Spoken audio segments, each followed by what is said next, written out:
चलिए गाइज, कैसे हैं आप सभी। मैं अतुल कुमार शर्मा सरस्वती विद्या मंदिर इंटर कॉलेज बीसलपुर से एक बार फिर आपके सामने उपस्थित हूँ। बच्चों, इस समय हम लोग रसायन विज्ञान की यूनिट नंबर 3 जिसका नाम इलेक्ट्रोकेमिस्ट्री है, इसकी स्टडी करने वाले हैं और मैं कंटिन्यू आपको इस चैप्टर की वीडियो उपलब्ध करा रहा हूँ। बच्चों, आज हम लोग इस यूनिट के अंतर्गत वीडियो नंबर 4 को लेकर के, जिसके अंतर्गत हमारा टॉपिक है इलेक्ट्रोलिटिक सेल। इस इलेक्ट्रोलिटिक सेल का हम लोग आज स्टडी करने वाले हैं और इसके बारे में संपूर्ण एनालिसिस करते हुए हम इसकी स्टडी करेंगे। चलिए बने रहिए मेरे साथ, वीडियो को लास्ट तक देखिए ताकि आपको इसके अंतर्गत की सारी जो भी बातें आएंगी वो सारी बातें स्पष्ट हो सकें। तो बच्चों, आज का जो अपना टॉपिक है इलेक्ट्रोलिटिक सेल, हम लोग इसको स्टडी करेंगे। तो सबसे पहले मैं बता दूं आपको कि इस इलेक्ट्रोलिटिक सेल को हम लोग हिंदी में वैद्युत अपघटनी सेल भी कहते हैं। वैद्युत अपघटनी सेल भी हम लोग इसको कहते हैं। और इस सेल का अध्ययन करने से पहले कुछ इसके अंतर्गत आने वाली इम्पॉर्टेंट टॉपिक्स को भी अपने को ध्यान में रखना होगा। इसके अंतर्गत कौन कौन से इम्पॉर्टेंट टॉपिक्स आएंगे हम लोग उसको भी यहाँ पर स्टडी करेंगे। चलिए बात करते हैं हम लोग विद्युत अपघटनी सेल की। बच्चों, अगर हम लोग इस लेसन में इस टॉपिक को पढ़ते हैं तो इस टॉपिक को पढ़ते समय एक और भी टॉपिक आता है जिसको हमको स्टडी करना होता है, और उस टॉपिक का बच्चों जो नाम है वो नाम है इलेक्ट्रोलाइसिस। इसके अंतर्गत एक टॉपिक और आता है जिसको हम लोग कहते हैं इलेक्ट्रोलाइसिस, और इसको हिंदी में हम लोग विद्युत अपघटन कहते हैं, विद्युत अपघटन बोलते हैं। तो हम लोग इसके अंतर्गत इस विद्युत अपघटन टॉपिक को भी बच्चों पढ़ेंगे। चलिए हम लोग स्टार्ट करते हैं वीडियो को। बच्चों, विद्युत अपघटनी सेल का जब अध्ययन करेंगे तो सबसे पहले हम लोग इसके डिफिनीशन की बात कर लेते हैं कि यह डिफिनीशन हम लोग किस तरह से इसकी डिफिनीशंस को क्लियर कर सकते हैं। चलिए हम लोग इसकी डिफिनीशन की चर्चा करते हैं। बच्चों, इसकी डिफिनीशन जो बन सकती है आप उसको देखिएगा, मैं यहाँ पर पॉइंट आउट करता हूँ। इलेक्ट्रोलिटिक सेल, मेरे साथ रिकॉल करते रहिए, electrolytic cell is a device, electrolytic cell is a device by which, मैं हिंदी में भी इसको रिप्रेजेंट करता चलूँगा। विद्युत अपघटनी सेल एक ऐसी डिवाइस है बाई विच जिसके द्वारा वी कन्वर्ट, हम लोग कन्वर्ट कर सकते हैं, वी कन्वर्ट, हम लोग कन्वर्ट कर सकते हैं इलेक्ट्रिकल एनर्जी, इलेक्ट्रिकल एनर्जी जिसकी सहायता से हम लोग कन्वर्ट कर सकते हैं इलेक्ट्रिकल एनर्जी को किस में, into chemical energy, into chemical energy. तो बच्चों, यह इसकी सबसे सरल डिफिनीशन है।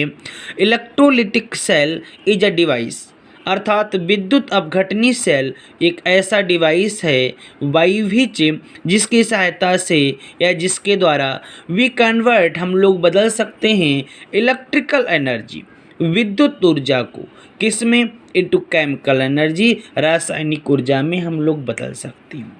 इतनी बात समझ में आ गई बच्चों। चलिए हम लोग आगे इसके एग्जाम्पल की बात करते हैं।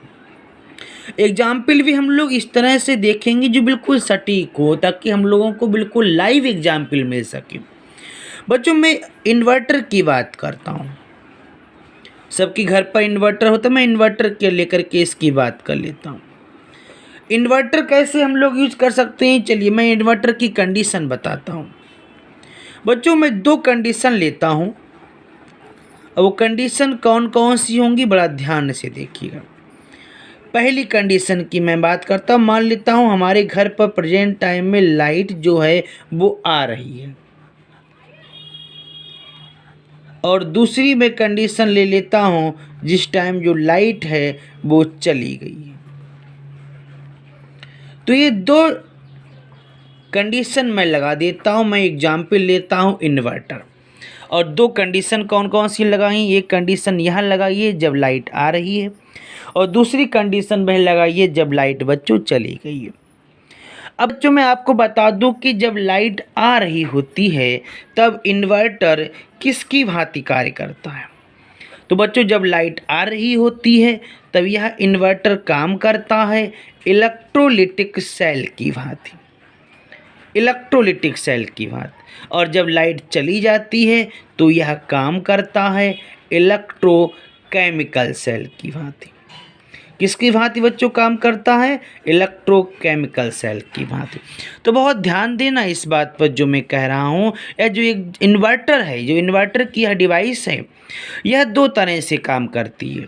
जब लाइट आ रही होती है तब यह डिवाइस इलेक्ट्रोलिटिक सेल की भांति कार्य करती है, और जब लाइट चली जाती है तो यही डिवाइस वर्क करती है इलेक्ट्रोकेमिकल सेल की भांति। इतनी बात सबकी समझ में आ गई। चलिए हम लोग आगे बढ़ते हैं। बच्चों मैं आपको इससे पहले ही आपको जो वीडियो बनाई थी उस वीडियो में ही आपको मैं क्लियर कर चुका था। मैंने उसमें ही आपको बता दिया था कि ये जो इलेक्ट्रोकेमिकल सेल है, जो इलेक्ट्रोकेमिकल सेल है, और जो दूसरा हम लोग अब पढ़ने वाले हैं जिसको हम लोग बोलते हैं इलेक्ट्रोलिटिक सेल, इन दोनों में डिफरेंस क्या है। तो मैं यहीं पर इन दोनों के डिफरेंस को भी क्लियर कर लेता हूँ। बच्चों इलेक्ट्रोकेमिकल सेल जिसको हम लोग विद्युत रासायनिक सेल भी कहते हैं, इसमें बच्चों जो इनपुट था और एक तरफ अपना आउटपुट था। इनपुट का मतलब जो हमारे पास प्रेजेंट है, और आउटपुट का मतलब जो हमको प्राप्त होती है। ऐसे ही बच्चों मैं यहाँ पर भी चर्चा कर लेता हूँ। इनपुट जो हमारे पास है और दूसरी ओर आउटपुट जो हमको प्राप्त होती है। तो बच्चों हम लोग बात करते हैं इलेक्ट्रोकेमिकल सेल में जो इनपुट है, इनपुट के रूप में हमारे पास में प्रेजेंट रहती है केमिकल एनर्जी। क्या प्रेजेंट रहती है बच्चों, केमिकल एनर्जी प्रेजेंट रहती है इनपुट के रूप में, और आउटपुट के रूप में अपने को क्या प्राप्त होती है। तो बच्चों आउटपुट के रूप में अपने को प्राप्त होती है इलेक्ट्रिकल एनर्जी। अर्थात इलेक्ट्रोकेमिकल सेल में हम लोग केमिकल एनर्जी को कन्वर्ट कर देते हैं इलेक्ट्रिकल एनर्जी में। इतनी बात समझ में आ गई बच्चों। अब आप देखिएगा मैं अपने इधर फिर से जो मैं टॉपिक बता चुका था, इलेक्ट्रोकेमिकल इन्वर्टर कैसे वर्क करता है।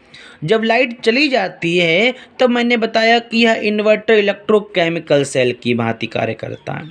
अर्थात जो भी केमिकल एनर्जी होती है वह केमिकल एनर्जी हमको इलेक्ट्रिकल एनर्जी प्रदान करती है। बात सबके समझ में आ गई। जब लाइट चली जाती है तो केमिकल एनर्जी जो भी है वो हमको क्या प्रदान करती है, इलेक्ट्रिकल एनर्जी प्रदान करती है। इतनी बात समझ में आ गई। चलिए हम लोग दूसरी फिर बात करते हैं। अब हम लोग आ जाते हैं इलेक्ट्रोलिटिक सेल पर। इसमें इनपुट के रूप में बच्चों अपने पास जो रहता है वो रहता है इलेक्ट्रिकल एनर्जी। इनपुट के रूप में बच्चों अपने पास क्या रहती है, तो इनपुट के रूप में अपने पास इलेक्ट्रिकल एनर्जी रहती है, और आउटपुट के रूप में अपने को क्या मिलता है। तो बच्चों आउटपुट के रूप में अपने को जो मिलता है उसको हम लोग केमिकल एनर्जी बोलते हैं। बात समझ में आ गई। अर्थात इलेक्ट्रोलिटिक सेल में क्या होता है, हमारे पास इलेक्ट्रिकल एनर्जी होती है जिसको हम लोग कन्वर्ट किस में करते हैं, केमिकल एनर्जी में करते हैं। तो इतनी बात बच्चों समझ में आ गई आप लोगों के। देखिएगा मैं फिर से अपने पॉइंट की तरफ चलता हूँ। लाइट जब आती है तब बच्चों ये किस तरह से वर्क करता है, इन्वर्टर इलेक्ट्रोलिटिक सेल की भांति कार्य करता है। अर्थात जो इलेक्ट्रिकल एनर्जी होती है उसको हम लोग किस में कन्वर्ट करते हैं, केमिकल एनर्जी में। तो सारी बातें स्पष्ट हो गई। तो मैंने आपको यहाँ पर विद्युत अपघटनी सेल के बारे में बताया। चलिए हम लोग आगे स्टार्ट करते हैं। अब इसके बारे में कुछ इम्पॉर्टेंट टर्म को लेकर के। ये इम्पॉर्टेंट टर्म बच्चों बहुत ही इम्पॉर्टेंट है, इसीलिए मैं आपको एक एक बात क्लियर करके बता रहा हूँ। चलिए हम लोग दूसरे पॉइंट की तरफ बात करते हैं। इन पॉइंटों की सहायता से हम लोग बच्चों इलेक्ट्रोकेमिकल सेल और इलेक्ट्रोलिटिक सेल दोनों में डिफरेंस भी क्लियर कर लेंगे। चलिए दूसरा पॉइंट अपना क्या हो सकता है बच्चों, जो हम लोगों ने केमिकल इलेक्ट्रोकेमिकल सेल पढ़ा था। लास्ट में जाकर के बच्चों मैं इसका चित्र भी बनाऊंगा, अभी मैं सारी बातें क्लियर कर दूं। हम लोग जब इलेक्ट्रोकेमिकल सेल पढ़ रहे थे और अब हम लोग जो पढ़ने वाले हैं इलेक्ट्रोलिटिक सेल। बच्चों ध्यान देना, मैं इसके कई डिफरेंस बता चुका हूँ। इससे पहले भी मैं आपको डिफरेंस बता चुका हूँ दोनों में, और अब मैं एक और डिफरेंस बता रहा हूँ। तो इलेक्ट्रोकेमिकल सेल में बच्चों क्या था, आपको ध्यान होगा मैंने एक ट्रिक बताई थी आपको। एक ट्रिक थी लोन की और एक ट्रिक बच्चों थी RRCP की। इसका मतलब जानते हैं आप क्या था? मैंने आपसे क्या कहा था, ये लेफ्ट साइड में क्या था, ऑक्सीडेशन था, राइट साइड में क्या था, रिडक्शन था। तो अपने को भी इससे कोई मतलब नहीं। मैं ये जो AN और CP शब्द मैं यहाँ से बताता हूँ। इलेक्ट्रोकेमिकल सेल में हम लोगों ने जो एग्जाम्पल लिया था, काहे का एग्जाम्पल लिया था आपको पता भी होगा, हम लोगों ने गैल्वेनिक सेल का एग्जाम्पल लिया था। और मैंने बताया था कि जो A लिखा है, A का मतलब क्या है यहाँ पर, A का मतलब है एनोड। और एनोड कैसा होता है बच्चों, एनोड होता है नेगेटिव। बात समझ में आ गई। इलेक्ट्रोकेमिकल सेल में अगर कोई आपसे पूछे कि एनोड कैसा होता है, तो आप कहेंगे इलेक्ट्रोकेमिकल सेल में जो एनोड होता है बच्चों वह नेगेटिव होता है। अब बात करते हैं कैथोड की। तो ये जो C रिप्रेजेंट करता है, तो C रिप्रेजेंट किसको कर रहा है, कैथोड को रिप्रेजेंट कर रहा है। और P किसको रिप्रेजेंट कर रहा है, तो बच्चों P रिप्रेजेंट कर रहा है पॉजिटिव को। अर्थात कैथोड कैसा होता है तो पॉजिटिव होता है, और एनोड कैसा होता है तो वो नेगेटिव होता है। जबकि बच्चों हम लोग इलेक्ट्रोलिटिक सेल की बात करें तो इसमें ऐसा नहीं। इसमें बच्चों जो कैथोड होता है, इसमें जो कैथोड होता है बच्चों वह नेगेटिव होता है। अब दोनों में डिफरेंस देख लीजिएगा। इलेक्ट्रोकेमिकल सेल में बच्चों कैथोड कैसा है, पॉजिटिव है, और इलेक्ट्रोलिटिक सेल में कैथोड कैसा है तो नेगेटिव होता है। इसीलिए मैं आपको बता रहा हूँ, एक एक पॉइंट को आप लोग ध्यान में रखें। और दूसरी ओर बच्चों ये जो एनोड है, यह एनोड कैसा होता है, तो यह एनोड होता है बच्चों पॉजिटिव। ये आपको विशेष रूप से ध्यान में रखना है। तो उम्मीद करता हूँ यहाँ तक का जो भी टॉपिक है वो सब आपको समझ में आ रहा होगा। दोनों बातें क्लियर हो गई। मैं पहले ऊपर आप देखिएगा इनपुट आउटपुट की मैंने बात करी, तो मैंने उसको भी एक्सप्लेन कर दिया। और यहाँ पर देखिएगा मैंने बच्चों कैथोड और एनोड की बात की, और मैंने बताया इलेक्ट्रोकेमिकल सेल में एनोड नेगेटिव और कैथोड पॉजिटिव होता है। जबकि इलेक्ट्रोलिटिक सेल में क्या है, कैथोड नेगेटिव और एनोड कैसा होता है, पॉजिटिव होता है। इतनी बात समझ में आ गई। चलिए अब मैं और कुछ आपको बताता हूँ, बहुत ध्यान से एक एक पॉइंट को नोट करते हैं बच्चों। अब मैं आपको इस इलेक्ट्रोलिटिक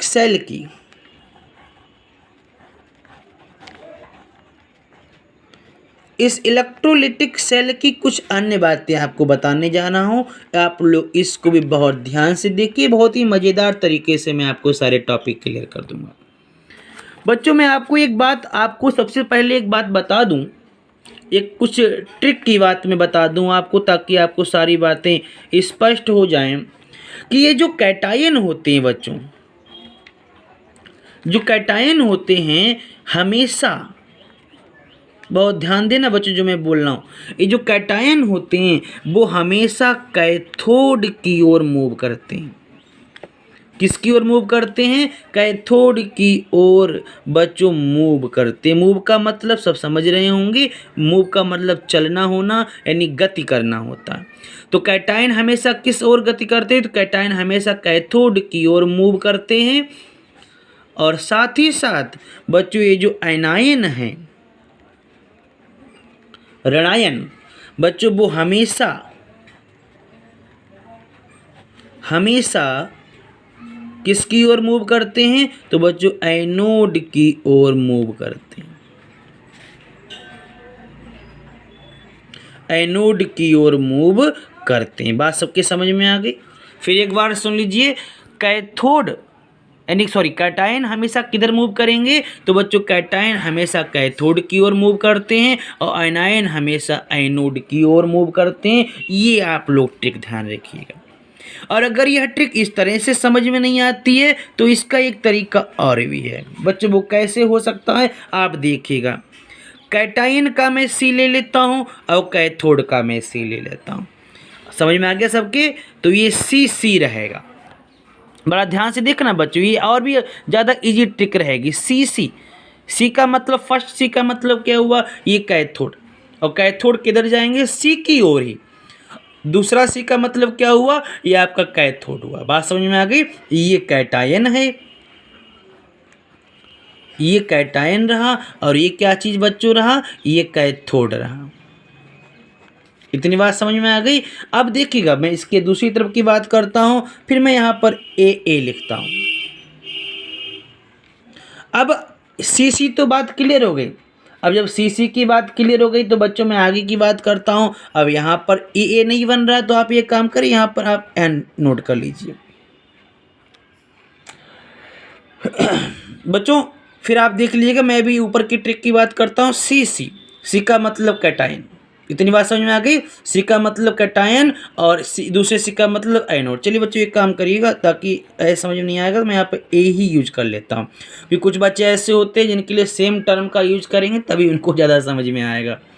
तो कैटायन किधर जाएंगे, कैथोड की ओर। और दूसरा ये जो ए लिखा, इस ए का मतलब क्या है बच्चों, एनायन है। क्या मतलब इसका है, एनायन। और एनायन किस की ओर मूव करेंगे, तो बच्चों एनोड की ओर मूव करेंगे। तो ऊपर टिक देखिए सी और फिर ए। इतनी बात समझ में आ गई। चलिए अब मैं आपको साइन बता देता हूँ कि कैथोड का साइन कैसा होगा और एनोड का साइन कैसा होगा। इतनी बात समझ में आ गई। तो मैं साइन की बात कर लेता हूँ। तो साइन कैसे बन सकता है आप लोग देखिएगा। कैटायन पर आवेश कैसा होता है, कैटायन पर बच्चों आवेश होता है पॉजिटिव। अब ये पॉजिटिव वाले जो भी आयन्स हैं वो किधर जाएंगे, क्या ये पॉजिटिव की ओर जाएंगे, नहीं जाएंगे। जब पॉजिटिव की ओर नहीं जाएंगे तो ये किधर जाएंगे, निश्चित रूप से निगेटिव वाले की ओर जाएंगे। बात समझ में आ गई। कैटायन किधर जा रहा है, कैथोड की ओर जा रहा है। तो कैटायन पर चार्ज कौन सा होता है, पॉजिटिव। तो पॉजिटिव वाला पॉजिटिव की ओर तो जाएगा नहीं, किधर जाएगा, अपोजिट साइन की ओर जाएगा। तो ये पॉजिटिव जब है तो ये किधर जाएगा, कैथोड की ओर जा रहा है। तो कैथोड कैसा हो जाएगा, निगेटिव हो जाएगा। क्लियर हो गई होगी बात आपकी। इसी तरह से एनायन पर कैसा आवेश होता है, तो बच्चों ऋणावेश होता है। अब ये ऋणावेश है तो ये ऋणावेश की तरफ तो जाएगा नहीं, अपोजिट साइन की तरफ जाएगा। तो बच्चों निश्चित रूप से एनोड पर जो चार्ज होगा वो कैसा होगा। तो बच्चों क्लियर हो गया होगा। मैं आपको फिर से एक बार बता देता हूँ। कैटायन कैथोड की ओर जाते हैं, कैटायन पर पॉजिटिव चार्ज है तो निश्चित रूप से कैथोड कैसा होगा, निगेटिव चार्ज वाला।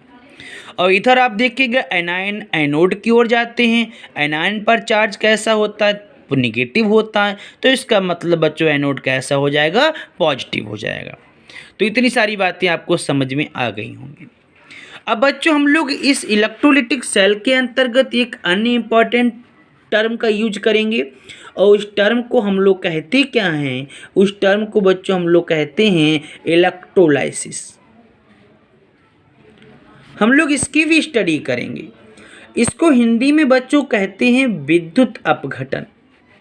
जब हम लोग दोनों टॉपिक्स को पढ़ लेंगे उसके पश्चात अंत में हम लोग बच्चों एक विद्युत अपघटनी सेल यानी इलेक्ट्रोलिटिक सेल का निर्माण भी करेंगे। मैं यहीं पर इसको एक्सप्लेन कर देता हूं बच्चों। ये जो लेसिस शब्द देख रहे हैं, LYSIS, ये जो लिसिस शब्द देख रहे हैं, यह लिसिस इंडिकेट किसको करता है, तो मैं आपको बता दूं यह इंडिकेट किस शब्द को करता है। तो यह इंडिकेट का मतलब होता है दृष्टि करना या बताना। तो यह इंडिकेट करता है ब्रेक डाउन को।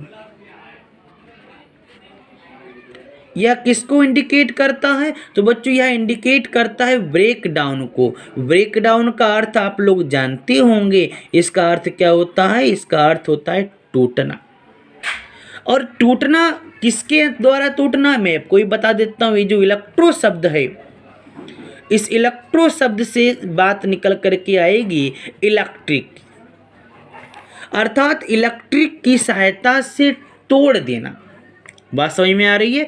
लिसिस शब्द का अर्थ, लिसिस किसको इंडिकेट करता है? ब्रेक डाउन को, तोड़ देने को इंडिकेट करता है। और तोड़ने के लिए हम लोग किसका यूज करेंगे? इलेक्ट्रिक का यूज करेंगे। तो अपनी जो डिफिनीशन बच्चों बनेगी, वो डिफिनीशन क्या बनेगी? चलिए हम लोग उसकी बात करते हैं। डिफिनीशन बनेगी, electrolysis is the process, electrolysis is the process, एक ऐसी प्रोसेस है, कैसी प्रोसेस है? Electrolysis is the process of breaking, electrolysis is the process of breaking, तोड़ देने की, और डिकम्पोजिशन। एक ही टर्म है बच्चों, अलग अलग हम लोग इसको यूज कर सकते हैं, चाहे आप लोग किसी भी तरीके से, चाहे डिकम्पोजिशन लिखें चाहे ब्रेकिंग लिखें, दोनों के मीनिंग सेम है। इलेक्ट्रोलिसिस इज द प्रोसेस, कैसी प्रोसेस है? ब्रेकिंग और डिकम्पोजिशन, तोड़ देने की, विघटित कर देने की प्रोसेस है। अब किसको ब्रेक डाउन, किसको डिकम्पोज करने की प्रोसेस है, हम लोग आगे बात करते हैं। डिकम्पोजिशन ऑफ एन इलेक्ट्रोलाइट, तो किसको तोड़ देने की बच्चों बात हो रही है? यहाँ पर इलेक्ट्रोलाइट को तोड़ देने की बात हो रही है। इलेक्ट्रोलाइट को हम लोग विद्युत अपघट्य भी कहते हैं। ऐसे पदार्थ जिसको विद्युत के द्वारा तोड़ा जाना संभव होता है, विद्युत अपघट्य पदार्थ कहते हैं, या फिर हम लोग इंग्लिश में उसको इलेक्ट्रोलाइट कहते हैं। बात इतनी समझ में आ गई। अब इलेक्ट्रोलाइट को तोड़ना, किस में तोड़ना, आइए उसकी बात करते हैं। Into its ions, into its ion, उसके आयंस में हम लोग तोड़ सकते हैं। अब तोड़ सकते हैं तो मैं आपको बता दूं, यह जो इलेक्ट्रोलाइट है यह किस अवस्था में होना चाहिए, तो हम लोग थोड़ा और डिफिनेशंस को बढ़ा देते हैं। In their molten state, in their molten state, molten का मतलब पिघली हुई अवस्था, और एक्वस स्टेट, मोल्टन स्टेट और एक्वस स्टेट ऑफ विच कब ऑन पासिंग, मैं इसकी हिंदी भी आपको एक्सप्लेन करूंगा, on passing the electric current. मैं ये चाहता हूँ आप लोग मैक्सिमम इंग्लिश के वर्ड को यूज करें, ऐसा करने से आपको आगे बहुत ही ज़्यादा फायदा मिलने वाला है। तो यह अपनी डिफिनीशन क्लियर हुई है। मैं भी इसको हिंदी में भी बताऊंगा। Electrolysis is the process of breaking और डिकम्पोजिशन ऑफ एन इलेक्ट्रोलाइट, अर्थात विद्युत अपघटन क्या है? विद्युत अपघटन विद्युत अपघट्य के डिकम्पोज होने या ब्रेकिंग होने की प्रोसेस है। और इलेक्ट्रोलाइट डिकम्पोज या ब्रेकिंग किस में होगा? तो इनटू इट्स आयन, अपने आयन में होगा। बात समझ में आ गई। अब जब वो आयन में विघटित होगा तब उसकी स्टेट कैसी होगी? वो या तो मोल्टन स्टेट में होगा या फिर एक्वस स्टेट में होगा। इतनी बात समझ में आ गई। अब यह अपने आयन में टूटेगा कब? On passing the electric current, बच्चों जब इलेक्ट्रिक करंट को पास किया जाएगा। इतनी बात समझ में आ गई। चलिए मैं इसकी हिंदी में भी बात करता हूँ, देखिएगा हिंदी में यह परिभाषा क्या हो सकती है? विद्युत अपघटन एक ऐसी प्रक्रिया है, एक ऐसी प्रक्रिया है जिसकी, बहुत इजी करके इस डिफिनेशन को मैं लिख के देता हूँ। विद्युत अपघटन एक ऐसी प्रक्रिया है जिसकी सहायता से किसी विद्युत अपघट्य पदार्थ को, जिसकी सहायता से किसी विद्युत अपघट्य पदार्थ को विद्युत प्रवाहित करके, जिसकी सहायता से किसी विद्युत अपघट्य पदार्थ को विद्युत प्रवाहित करके उसके आयनों में तोड़ दिया जाता है, आयनों में तोड़ दिया जाता है। फिर एक बार देखिएगा, विद्युत अपघटन एक ऐसी प्रक्रिया है जिसकी सहायता से किसी विद्युत अपघट्य पदार्थ को विद्युत प्रवाहित करके उसके आयनों में तोड़ दिया जाता है। तो बच्चों देखिए, मैंने आपको हिंदी में भी इसकी डिफिनीशन बता दी और इंग्लिश में डिफिनीशन बता दी। तो अभी हम लोग केवल इलेक्ट्रोलिटिक सेल के बारे में थोड़ी बहुत स्टडी कर पाए हैं और उसके पश्चात उसके अंतर्गत होने वाली जो प्रोसेस है हम लोग उसको एक्सप्लेन कर पाए हैं। चलिए अब मैं आगे कंटिन्यू स्टडी करता हूँ। मैं एक काम करता हूँ, मैं यहाँ पर एक इलेक्ट्रोलिटिक सेल ड्रॉ करके दिखाता हूँ। मैं अब यहाँ पर एक इलेक्ट्रोलिटिक सेल को ड्रॉ करके दिखाता हूँ कि किस तरह से उसको बनाया जा सकता है। बच्चों, किसी भी सेल का अगर निर्माण करना हो, किसी भी सेल को बनाना हो, तो अपने को कुछ इम्पॉर्टेंट चीज़ों की ज़रूरत पड़ती है। अब वो इम्पॉर्टेंट चीज़ें क्या क्या हो सकती हैं हम लोग उसकी भी डिस्कस कर लेते हैं। बच्चों, सबसे पहले तो अपने को एक पात्र की आवश्यकता पड़ती है। मैं आगे बताता भी जाऊंगा बच्चों का कि किस रूप में इसका यूज करेंगे। दूसरा बच्चों, अपने को जो ज़रूरत पड़ती है वो इलेक्ट्रोड की पड़ती है। तो सेल बनाने के लिए किस किस की ज़रूरत पड़ती है? पात्र की ज़रूरत पड़ती है, इलेक्ट्रोड की ज़रूरत पड़ती है। बच्चों, फिर एक और टर्म का मैं यूज करूँगा, विद्युत अपघट्य। अभी आपने देखा मैंने विद्युत अपघटन पढ़ाया था, तो उसमें इस विद्युत अपघट्य पदार्थ को यूज किया था। अब आप समझ गए होंगे इसका काम क्या होगा, विद्युत प्रवाहित करके इसको तोड़ने का काम होगा। ये तीन चीज़ें बच्चों अपने को ज़रूरत पड़ेगी। और हाँ, हम लोगों को बच्चों बैटरी की भी ज़रूरत पड़ेगी। तो पात्र की ज़रूरत पड़ेगी, इलेक्ट्रोड की ज़रूरत पड़ेगी और बैटरी की ज़रूरत पड़ेगी। चलिए मैं ड्रॉ करता हूँ एक चित्र, मैं बताता भी जाता हूँ आपको करना क्या है। बच्चों, आपको करना क्या है मैं बता दूँ। आपको एक टैंक लेना है और आप जैसे मैं यहाँ पर ड्रॉ कर रहा हूँ आप लोग देखते जाइए। बच्चों, मैंने एक टैंक ले लिया। ये जो टैंक है वो बच्चों चाहे तो कांच का बना हो सकता है, चाहे आप बैकेलाइट का बना यूज कर सकते हैं।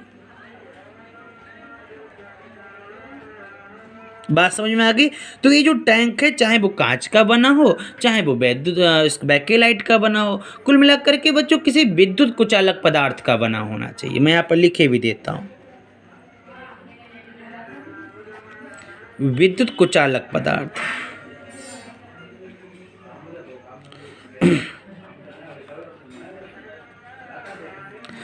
तो आपको करना क्या, आपको सर्वप्रथम किसी विद्युत कुचालक पदार्थ जैसे कांच हो गया, चाहे आप बैकेलाइट की बात करें, इससे बना हुआ बच्चों आपको एक टैंक लेना है। और इस टैंक में करना क्या है, आपको विद्युत अपघट्य विलयन, इसके अंतर्गत आपको करना क्या चीज़ बच्चों, इसके अंतर्गत आपको विद्युत अपघट्य विलयन को भर देना। बहुत ध्यान से एक टॉपिक समझिए, कहीं आपको बुक्स की नोट्स की ज़रूरत नहीं पड़ेगी अगर आप कंटिन्यू मेरी वीडियो को देखते हैं। आपने क्या किया बच्चों, किसी विद्युत कुचालक पदार्थ जैसे कांच हो गया या बैकेलाइट हो गया, इसका बना हुआ एक टैंक ले लिया और उस टैंक में आपने किसी विद्युत अपघट्य विलयन को भर दिया। इतनी बात आपके समझ में आ गई। यह जो आपका विद्युत अपघट्य विलयन, एक बात ध्यान रखना, यह गलित अवस्था में भी लिया जा सकता है। आप चाहें तो इसको किस अवस्था में ले लें, चाहे गलित अवस्था में ले लें, मैं आपको बता चुका था पहले से, चाहे आप जलीय अवस्था में ले लें। आप किसी भी अवस्था का जिक्र कर लीजिए, चाहे आप गलित अवस्था में ले लीजिए, चाहे बच्चों आप लोग जलीय अवस्था में ले लीजिए। इतनी बात समझ में आ गई।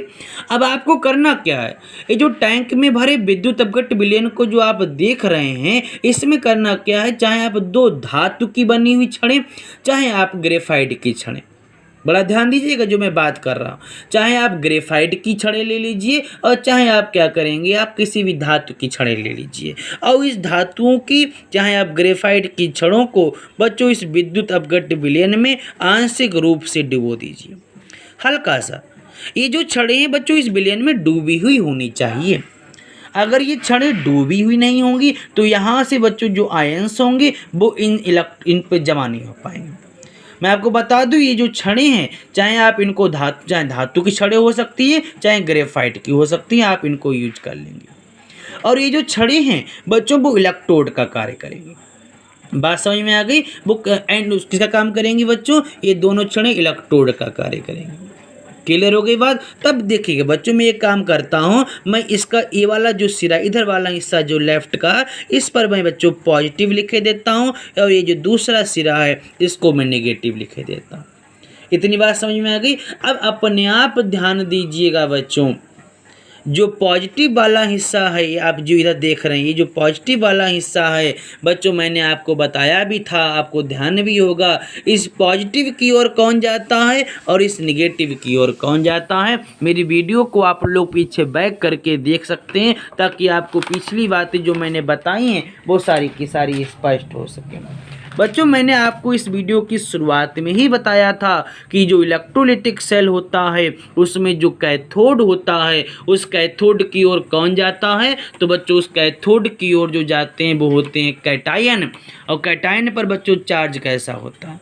कैटायन पर चार्ज पॉजिटिव होता है और जब कैटायन पर चार्ज पॉजिटिव है तो बच्चों निश्चित रूप से कैथोड कैसा हो जाएगा? नेगेटिव हो जाएगा। तो ये जो नेगेटिव वाला आप सिरा देख रहे हैं ये बच्चों किसको इंडिकेट करता है? यह कैथोड को इंडिकेट करता है। और एनोड की ओर कौन जाता था? एनोड की ओर जाते थे एनाइन। एनाइन पर चार्ज कैसा होता था? नेगेटिव। अब नेगेटिव वाला नेगेटिव की ओर तो जाएगा नहीं, नेगेटिव वाला पॉजिटिव की ओर जाएगा। तो बच्चों इसका मतलब ये जो पॉजिटिव वाला हमारे पास टर्म है वो कैसा है? वो एनोड है। बात सबकी समझ में आ गई बच्चों? अब मैं क्या काम करूँगा, इन दोनों टर्मिनल को मैं एक काम करता हूँ, एक बैटरी से जोड़े देता हूँ।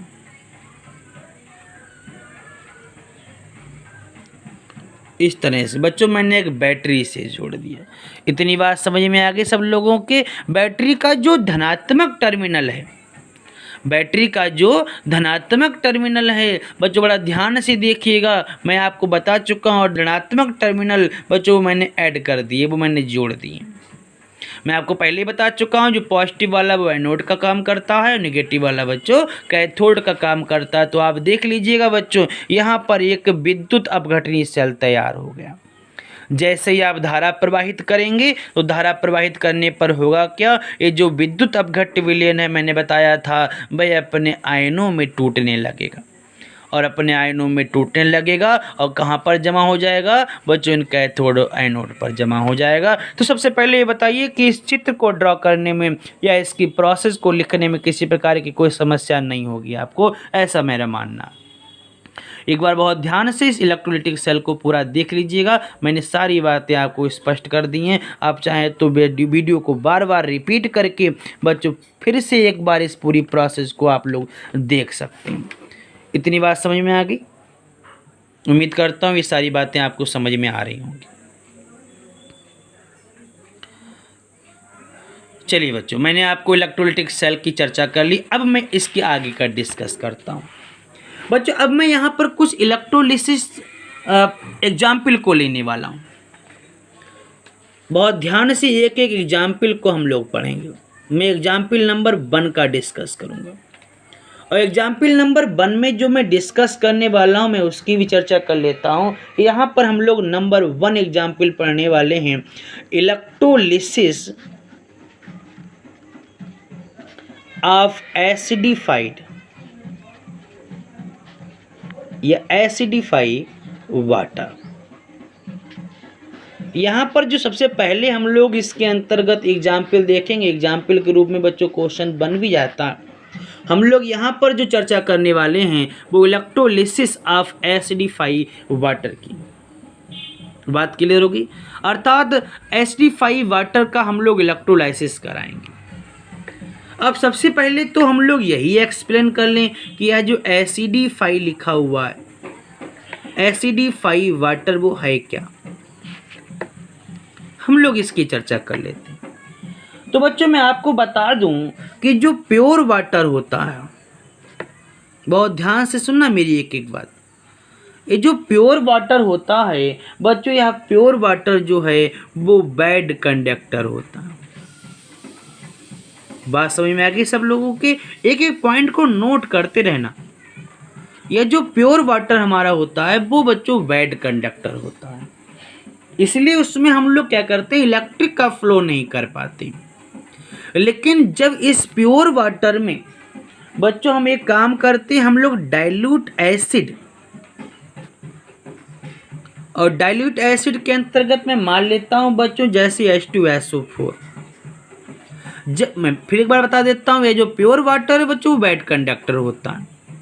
इलेक्ट्रिक फ्लो ना हो पाने के कारण बच्चों यह अपने आयंस में टूट नहीं पाता। तो हम लोग करते क्या है, इस प्योर वाटर में बच्चों कुछ डाइल्यूट एसिड मिला देते हैं जैसे H2SO4। और ऐसा करने से होता क्या है, ये जो वाटर है वो सिंपली अपने आयनों में टूट जाता है, H पॉजिटिव OH निगेटिव। इतनी बात आपके समझ में आ गई होगी कि यह HD5 वाटर क्या है। ऐसा वाटर जिसमें बच्चों डाइल्यूट एसिड मिला हुआ है। डाइल्यूट एसिड क्यों मिलाया, ताकि यह इजीली अपने आयंस में ब्रेक डाउन हो सके। अब चूंकि चित्र तो आपको पता ही है, मैं चित्र बता चुका हूं पहले से ही, तो इलेक्ट्रोलाइसिस की प्रोसेस को हम लोग संपन्न कराएंगे। और इलेक्ट्रोलाइसिस की प्रोसेस को संपन्न कराने के लिए बच्चों जरूरत किसकी पड़ती है, विद्युत अपघटनी सेल की। चलिए हम लोग यहाँ पर एक चित्र को देख करके स्पष्ट करते हैं। तो हम लोग इलेक्ट्रोलाइसिस, आप HD5 वाटर की बात करें, HD5 वाटर का हम लोग विद्युत अपघटन कराते हैं, तो कैसे होगा चलिए उसका चर्चा कर लेते हैं। बच्चों यहाँ पर भी सबसे पहले अपने को क्या करना पड़ेगा, अपने को एक टैंक की ज़रूरत पड़ेगी। मैं चित्र से ही सारी बातों को स्पष्ट कर देता हूँ। मैंने यहाँ पर एक चित्र बना दिया है, ये बच्चों हम बता देते हैं आपको, यह एक कोई टैंक है। टैंक कैसा होगा आपको सारी बातें पहले स्पष्ट हो चुकी है, मैं पहले बता चुका हूँ। विद्युत कुचालक पदार्थ जैसे कांच या बेकेलाइट, बात समझ में आ गई। तो मैंने यहाँ पर एक टैंक ले लिया। अब आपको ध्यान रखना है कि हम लोग इसमें क्या काम करेंगे। बच्चों मैं एक काम करता हूँ, मैं इसमें थोड़ा सा वाटर मिला देता हूँ।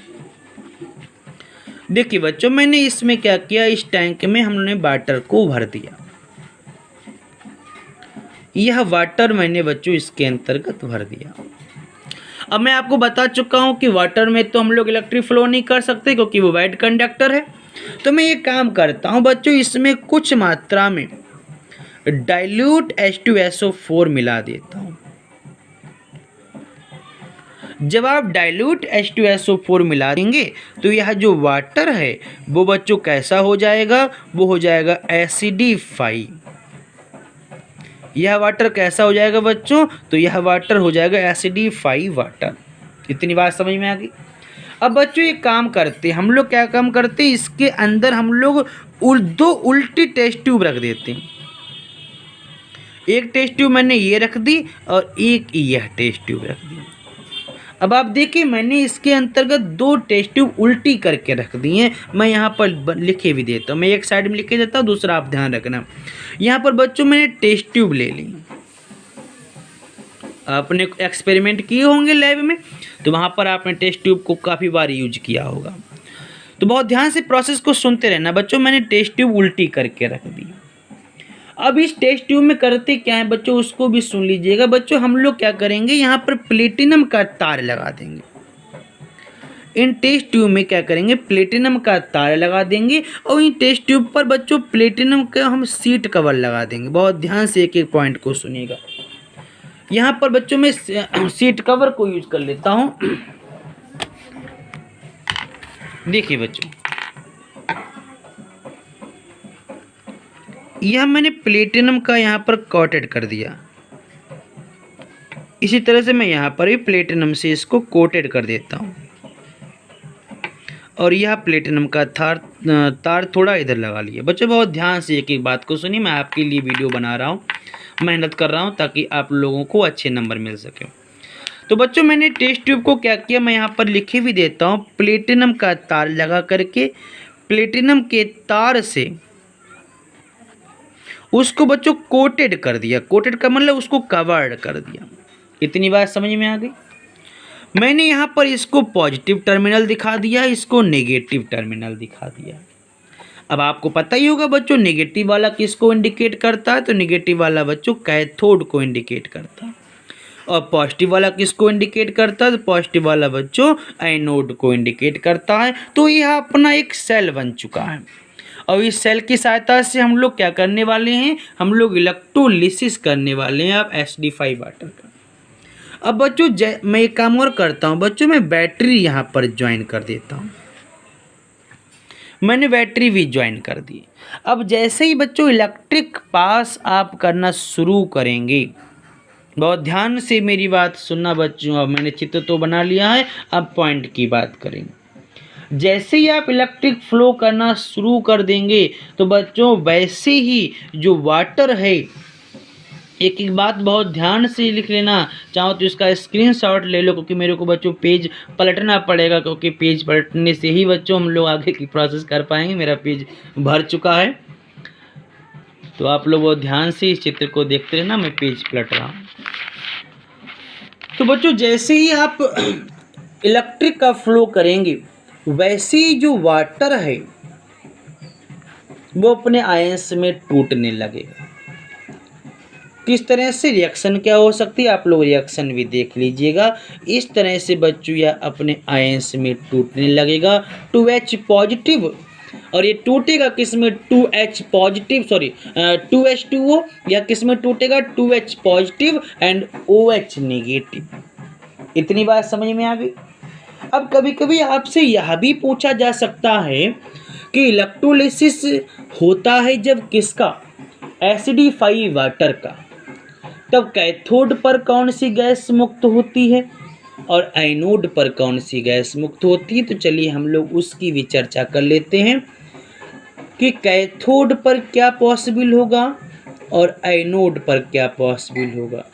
यह किसके अंतर्गत बात हो रही है, या एसिडिफाई वाटर के इलेक्ट्रोलाइसिस के अंतर्गत की बात करते हैं। बच्चों यह जो पॉजिटिव आयंस देख रहे हैं, यह पॉजिटिव आयंस चूँकि हम जानते हैं कैटायन है, और कैटायन किधर जाता है, कैथोड की ओर जाता है। तो यहाँ पर बच्चों हमारे पास 2H पॉजिटिव है। बात समझ में आ गई। अगर बच्चों इसके रिलीज किए हुए इलेक्ट्रॉन्स को मैं इसको वापस दे दूँ इस तरह से, तो आप देखिएगा यह H2 में कन्वर्ट होगा कि नहीं होगा। अर्थात हम लोग एक बात कह सकते हैं सिंपल ट्रिक से ही कि कैथोड पर कौन सी गैस मुक्त होगी, तो कैथोड पर बच्चों हाइड्रोजन मुक्त होगी। इतनी बात समझ में आ गई। अब यहाँ पर देखिए बच्चों ऋणायन है, ये ऋणायन किधर जाएगा, एनोड की ओर। आप देखिए बच्चों 2H निगेटिव। अब 2H निगेटिव बच्चों मैं एक काम करता हूँ, इसके 2 इलेक्ट्रॉन में रिलीज कर देता हूँ। यहाँ पर इसने एक्सेप्ट किया था, 2H पॉजिटिव ने 2 इलेक्ट्रॉन एक्सेप्ट किया और कन्वर्ट हुआ H2 में। उसी तरह से बच्चों यहाँ पर ये 2H निगेटिव है, मैं इसके 2 इलेक्ट्रॉन को रिलीज कर देता हूँ। जब 2 इलेक्ट्रॉन को रिलीज कर देंगे तो बच्चों अपनों को यहाँ पर प्राप्त क्या होने वाला है, यहाँ पर अपने को प्राप्त होगा H2O और साथ ही साथ बच्चों नेसेंट ऑक्सीजन। क्या प्राप्त होगा, नेसेंट ऑक्सीजन, अर्थात नवजात ऑक्सीजन अपने को प्राप्त होगा। और यह नवजात ऑक्सीजन बाद में किस में कन्वर्ट होगी, यह नवजात ऑक्सीजन बच्चों बाद में ऑक्सीजन का निर्माण करेगी। मैं यहाँ पर सॉरी लिख देता हूँ फिर से, यह किस में कन्वर्ट होगी, तो यह ऑक्सीजन में कन्वर्ट हो जाएगी। तो बच्चों क्लियर हो गया कि एसिडिफाई वाटर का जब हम लोग इलेक्ट्रोलिसिस कराते हैं तो कैथोड पर हाइड्रोजन गैस मुक्त होती है और एनोड पर बच्चों ऑक्सीजन गैस मुक्त होती है। तो अब उम्मीद करता हूँ आपको सारे टॉपिक क्लियर हो गए होंगे बच्चों। अगर किसी भी प्रकार की कोई समस्या हो तो आप लोग मुझे फिर से कमेंट करिएगा, मैं आपको सारी डिटेल बताऊंगा। तब तक के लिए बच्चों मेरे साथ बने रहिए। मैं अगले टॉपिक में आपको बच्चों इलेक्ट्रोकेमिकल सेल को लेकर के आऊँगा। बहुत ही इंपॉर्टेंट टॉपिक है अगला, इलेक्ट्रोकेमिकल सेल। तो बच्चों बने रहिए मेरे साथ, और साथ ही साथ बच्चों कमेंट्स जरूर कर दिया करें, ताकि मुझे लगता रहे कि हाँ आप लोग मेरी दी हुई प्रोसेस को पढ़ रहे हैं, मेरे द्वारा बताए जाने वाले क्वेश्चंस को बच्चों कवर कर रहे हैं। क्योंकि अगर आप लोग इसी तरह से कंटिन्यू देखेंगे तभी बच्चों मैं आगे की प्रोसेस बता सकता हूँ, आगे की मैं वीडियोज़ को ला सकता हूँ। और जब आप लोग कोई किसी प्रकार का कमेंट्स नहीं करेंगे तो बच्चों अपने आप में भी ये लगता है कि क्या फ़ायदा वीडियो बनाए। तो इसीलिए बच्चों मेरे साथ आप लोग अगर आगे स्टडी करना चाहते हैं, मैं आपको कम समय में ही, चूँकि 2-3 महीने आपके ख़राब हो चुके हैं, तो मैं नहीं चाहता बच्चों कि एग्ज़ाम के समय आपको समस्या हो। मैं यहाँ तक बच्चों आपको सारे वीडियोस प्रोवाइड करा दूँगा लास्ट तक, जितने भी लेसन से सारे लेसन्स को मैं यहाँ पर स्टडी करा दूँगा और एक एक टॉपिक को बच्चों ब्रीफली बताऊँगा। तब तक के लिए बने रहिए मेरे साथ। Good bye.